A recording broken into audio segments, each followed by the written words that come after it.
Essas águas, disse-me ele, dirigem-se para a parte oriental. Elas descem a planície do Jordão.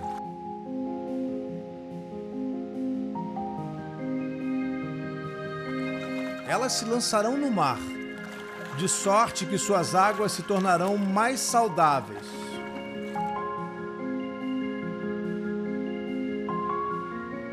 Em toda parte aonde chegar a corrente, todo animal que se move na água poderá viver. E haverá lá grande quantidade de peixes. Tudo o que essa água atingir se tornará são e saudável. E em toda parte onde chegar a torrente, haverá vida.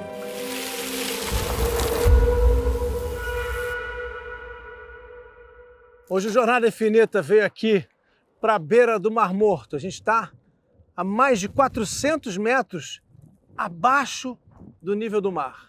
Gente, tem um monte de hotel aí, tem um monte de lugar turístico, mas eu queria trazer vocês aqui nesse lugar que é totalmente natural, selvagem, onde eu costumava vir quando morava aqui para tomar banho no Mar Morto.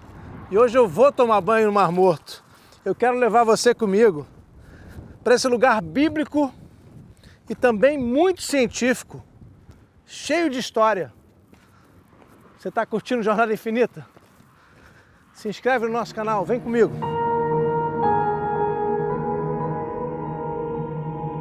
Tem tanto significado, tantos acontecimentos aqui no Mar Morto.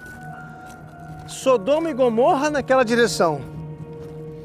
O rei Davi, com um problemão que ele teve lá atrás, mais de 3.000 anos atrás, com o rei Saul, veio se esconder aqui na fonte de En-Gedi. Aqui pertinho da gente tem Massada, onde aconteceu toda a história dos judeus que foram cercados pelos romanos.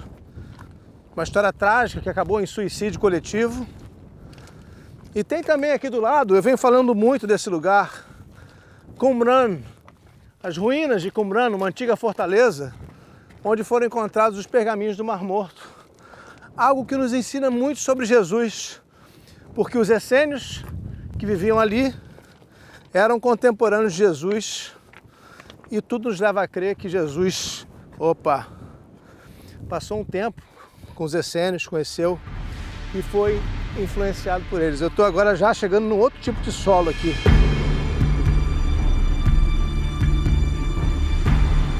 Ali na entrada, eu não cheguei a mostrar para vocês, mas tem uns avisos, tá?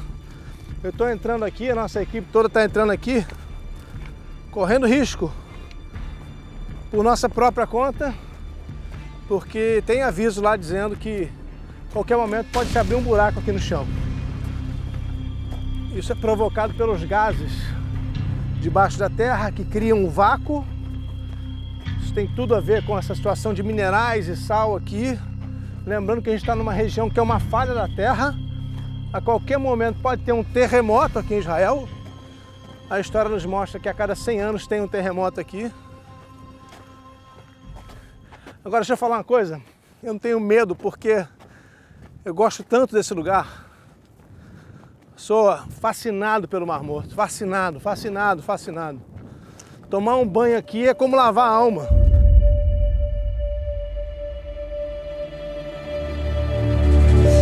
A gente chegou nesse ponto aqui, eu estou em dúvida para onde ir, porque isso aqui parece uma cratera da Lua. Não foi meteoro que caiu aqui não, isso aqui é movimentação embaixo da terra, tem falta de água do Rio Jordão que não está chegando para irrigar aqui, tem os gases que se movimentam lá embaixo, isso tudo gera uma situação aqui que puxa de repente toda a terra, cria um vazio e esses abismos se abrem. Então eu acho que eu vou por aquele lado ali. Tá vendo aqui, gente? O solo é muito arenoso, é muito complicado aqui. Isso aqui vai se desfazendo. Aqui tem as primeiras pedras de sal. Eu vou seguir por aqui porque eu quero chegar lá dentro da água. Vamos lá. É o solo mais traiçoeiro que eu conheço. Tem sal o tempo todo, tem rachadura na terra, tem esses abismos. Sabe qual é o cheiro que tem aqui? Cheiro de enxofre que sai de dentro da terra.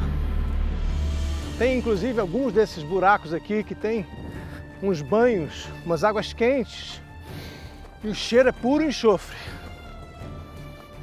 Algumas pessoas diriam, eu posso sentir o diabo aqui.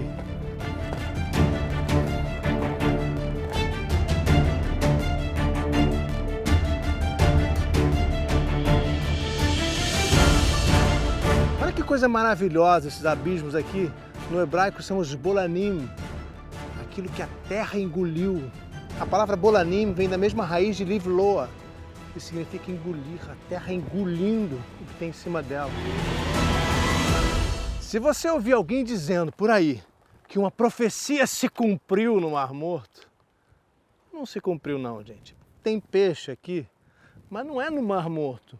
São nos abismos, a água que fica separada do Mar Morto. Se essa água se conectar com o Mar Morto, os peixes morrem na hora. Não tem profecia que resista a esse sal todo. 31% de sal nessa água. É 9 vezes mais do que o sal de um oceano. Mas sabe o que tem de bom nisso? Que a gente pode boiar ali em cima. Vamos lá? Olha só esse solo, que coisa maravilhosa. Primeiro, perigoso, cheio de falha no caminho, né? Todo rachado. Mas ele é todo cheio de pontinha, bem duro. O sal vai ficando como se fossem pedras de sal pontudas. O jeito aqui vai ser pular. Rapaz. Pular aqui, ó.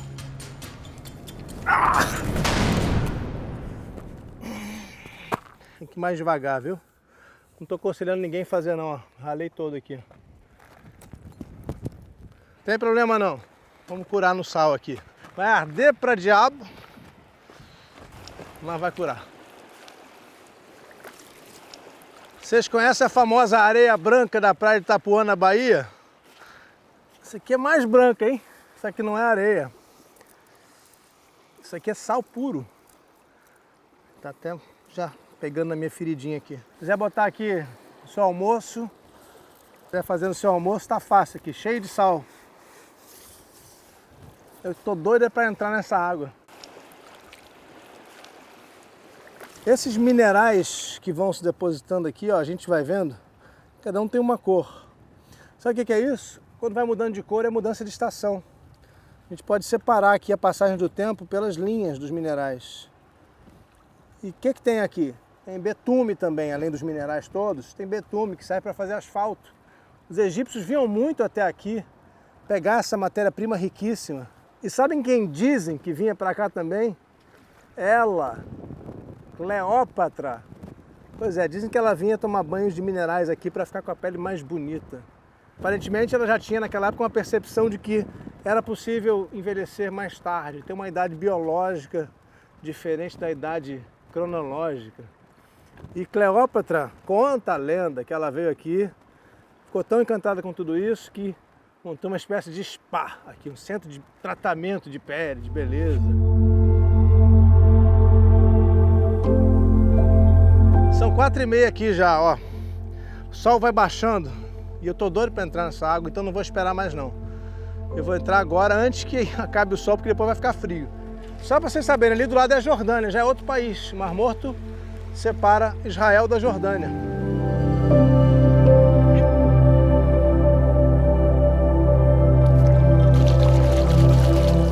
Isso aqui tudo foi mar. O mar virou sertão, como dizia a velha profecia de Antônio Conselheiro lá na Bahia, em Canudos. E aí a profecia segue dizendo que o sertão vai virar mar. Será que esse mar, que hoje não tem vida, que tem só sal, que vai pouco a pouco diminuindo, porque as águas do Jordão não vêm mais para cá, ou vêm pouco, vêm sendo desviadas para irrigação, para beber, esse sal todo se formando. Será que um dia a profecia vai acontecer? Será que um dia vai voltar a ter peixe no Mar Morto? São os mistérios desse lugar mágico, sagrado, e que me conecta tão profundamente com a natureza. Eu acho incrível isso aqui, a água que vai voltando, a água que brota de dentro da terra e vai indo, olha, na direção do Mar Morto. É um fluxo constante. Como se houvesse uma comunicação entre o interior da terra e aqui onde a gente está. numa visão bem dos princípios do cristianismo, é como se o inferno lá embaixo, no interior da terra, onde o diabo arde em chamas, estivesse mandando notícias para cá, mandando enxofre, gases, essa água que retorna, essa lama escura, o betume que vira asfalto, o minério que a gente aproveita para a pele, para tantas outras coisas, o sal. É uma espécie de túnel entre a nossa existência aqui e tudo isso que borbulha, que fervilha no interior da Terra. Mas não tem diabo lá, né? O diabo está em nós. A gente é que inventa os diabos.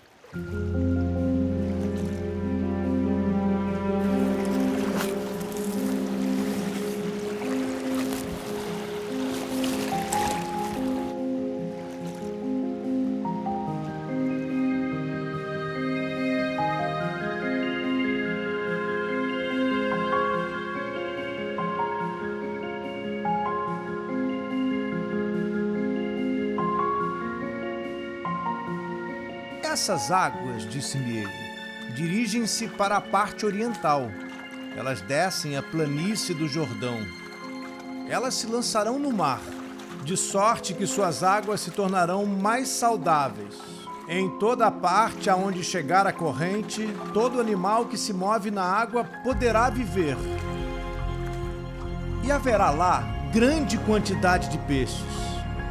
Tudo que essa água atingir se tornará são e saudável.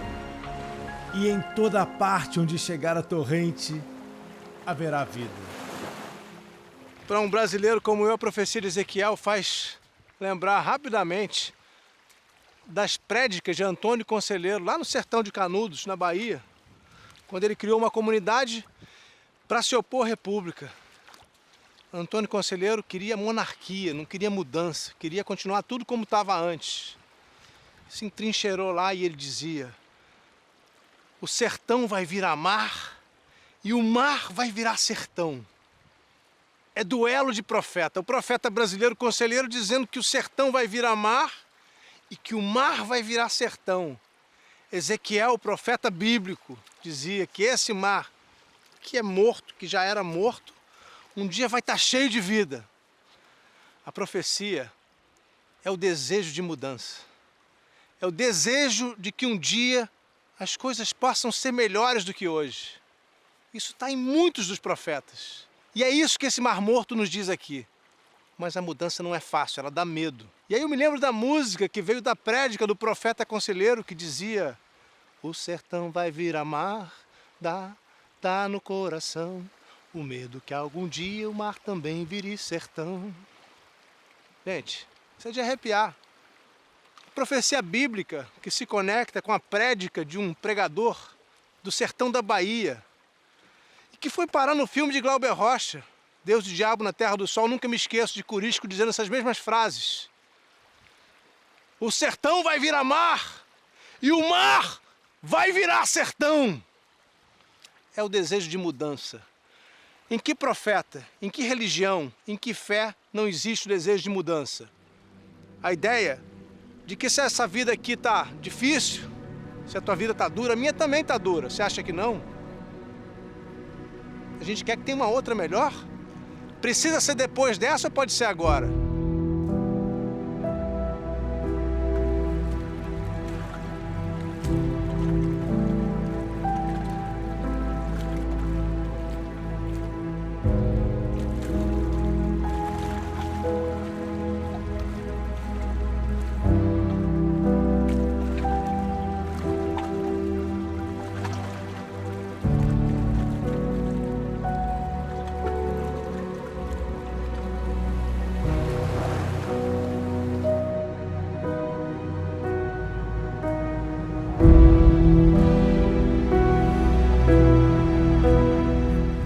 Termino essa minha imersão aqui no Mar Morto, refletindo sobre esse momento. Depois de muitos anos fazendo reportagens, depois de muitos anos percorrendo o mundo, de repente estou começando uma nova etapa da minha vida, a jornada infinita, essa nossa grande e eterna expedição pelo mundo, pelos lugares sagrados. O Mar Morto é para mim um lugar sagrado. Quando eu morava aqui, eu gostava muito de vir até esse lugar. Sentia esse cheiro, é um cheiro de enxofre às vezes, é um cheiro de... sem definir muitas vezes, é diferente. Não é a coisa mais óbvia, não é um cheiro de flores. Mas a gente entende que você pode associar um perfume diferente, que não é necessariamente agradável, com coisas agradáveis. E esse cheiro começa a se tornar uma coisa agradável. Estar aqui é uma coisa muito agradável. Eu tenho uma sensação de conexão com a natureza aqui. Quando eu olho para essas camadas de mineral que vão se formando aqui, e a gente vai se dando conta da força da natureza. Olha só, anos e anos de depósitos minerais, cada um com a sua cor diferente, eles vão se formando. É como a passagem do tempo, é assim a vida. Uma camada escura, uma camada clara, uma camada cinza. O tempo vai passando. E a humanidade vai passando. A humanidade passou por aqui.